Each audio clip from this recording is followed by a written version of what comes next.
Welcome to another episode of Dishin with Debbie. And it's that time of year when we start thinking about spring gatherings, Easter, and what to put on the celebration table. You can't have a Southern gathering, at least in my house, without some type of deviled eggs. But we take it up a notch because we add something to the top inspired by a restaurant we used to go to that had this as an appetizer, and we're calling it Billionaire Bacon on top of deviled eggs. We'll tell you how to do it coming up. Of course, to have deviled eggs, you have to start with hard-boiled eggs.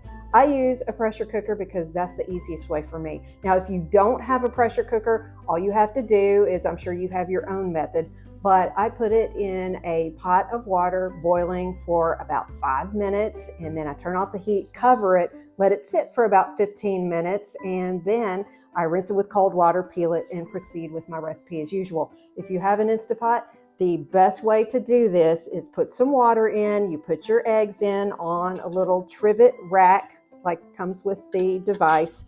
Then you put it for a pressure cook for 5 minutes. Then you do a natural release for 5 minutes. Then you put it in ice cold water for 5 minutes and peel. It's the 5-5-5 method. So if you have a pressure cooker, that is what we're doing. So we'll just seal this all up. We'll make sure it's venting, and we will set the pressure cook to 5 minutes, and we'll go on from there. This recipe for the candied bacon was inspired by a barbecue restaurant we went to years ago. They had it as an appetizer, and we absolutely loved the candied bacon on top of the deviled eggs. They also had fresh jalapenos on there, so you had that sweet, spicy, savory thing going on. And then, and I tried all different ways to make the topping to go on the bacon. I cooked it on the stove with some bourbon, maple syrup, all this kind of stuff, made like a sauce with it, painted it on. It was just tedious, and it was a mess. Then I ran across a recipe from Snoop Dogg. Yeah, Martha's favorite friend in the kitchen. Snoop Dogg has Billionaire's bacon, and his is so simple. You just mix up the topping, which is half a cup of packed brown sugar. To make it a little spicy, you've got some red pepper flakes. Do that to taste. We like it really spicy. I've got my oven heating to 400 because after we get this mixed up, I'll show you what we're going to do. This is just black ground pepper, and we're going to mix this up.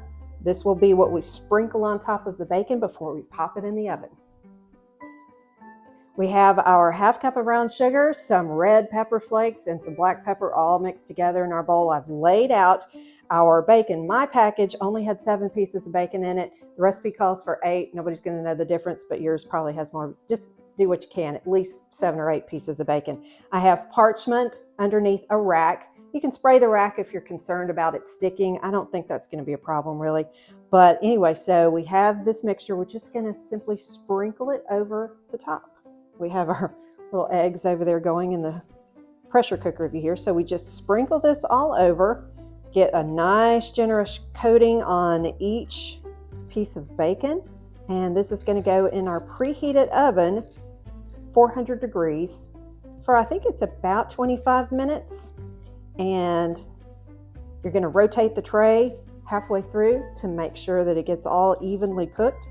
And then you're going to have the most delicious candied bacon that you can crumble to put on top of your deviled eggs, and it's going to wow your guests.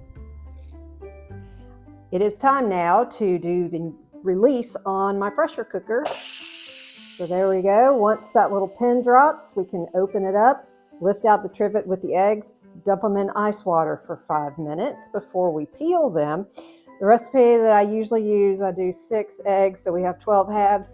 But you know what, today I only had 4 eggs, so that's what we're doing, because that's what I had. I'm kind of calling this recipe because that's what I had. So here we go. Nice facial you're getting from the steam. Lift the trivet out with our eggs and lower them down into the ice water, and that way they'll be ready in 5 minutes for us to peel. While we wait on our eggs to cool off so we can peel them, I'll go ahead and mix up what I do for my recipe. It's not really any measurements, it's just kind of how we've always done it. I'm sure everybody has their own, but we start with mayonnaise. Everybody loves this brand of mayonnaise, but this is what we do. We just kind of, however much you think, you can always add more. Then I like to use the fancy mustard. It's a special occasion, Easter or a family gathering. But I love the yellow stuff too, so either one's fine. Of course, you're going to need a pinch of salt. And I usually use sweet pickle relish. I like to chop my own pickles. For some reason, I just like the texture of it a little better and it's not as watery. I had relish in a jar and it's dill relish. Nobody's going to know by watching, but I'll know by tasting. I'm going to wish it was sweet relish the whole time. But anyway, that's what we're using today. Once again, because it's what we had. You use whatever you like. Smoked paprika is my favorite thing to put in here. It gives it something that nobody's expecting. I'm using chipotle chili pepper today. Why? Because it's what we had. So I'm going to go ahead and mix that up and get ready to peel my eggs so we can make this filling. Our bacon is still cooking away for the topping of candied bacon, the Billionaire bacon. The eggs have finished, obviously. They're cooled. We've peeled them. One thing I love about cooking in a pressure cooker, they seem to just release from their shells a whole lot easier than the other way. I don't know, maybe it's just me, but it seems like it is a foolproof method. But now, of course, the next step, you know this, you make deviled eggs all the time. You're going to cut them and then start separating the yolk. We'll put the yolk in there for the filling. Find a pretty platter. You probably have a nice deviled egg tray. I have one for Thanksgiving, but I don't have an all-purpose one that I can use other times of the year. So I'm just going to put it on a nice yellow spring platter that we can put on our table. And so I'll continue separating these out so then we can get mixing on our filling and put that back in the eggs while we wait on that bacon to be done, which is only a few minutes away.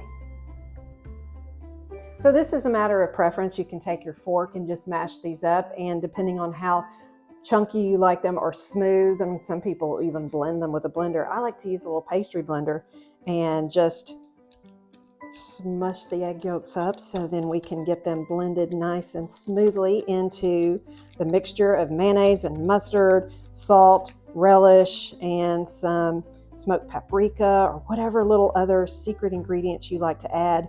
We'll get this all mixed up and then we'll start filling our eggs so they'll be nice and pretty and ready to top with that bacon. So we've taken our bacon out of the oven and it's been cooling, and it's cool enough to handle. It's not quite cool enough to crumble yet. The longer you let it sit, the more crumbly it's going to be, but you can still take it and you can chop it up so you can sprinkle it over your deviled eggs. And so that's what we're going to do.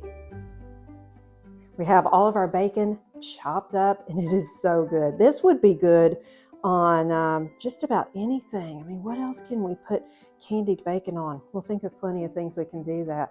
I mean, I could just eat it right out of here. You could put it on just some regular eggs for breakfast.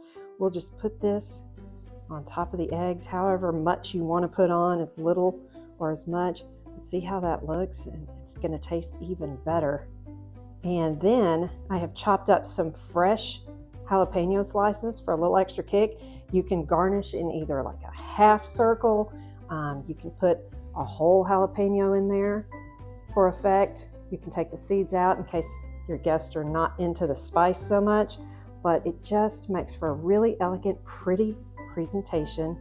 And then they're going to love that candied bacon, and you're going to find all sorts of ways to use that, I believe. So thank you so much for watching this edition of Dishin with Debbie.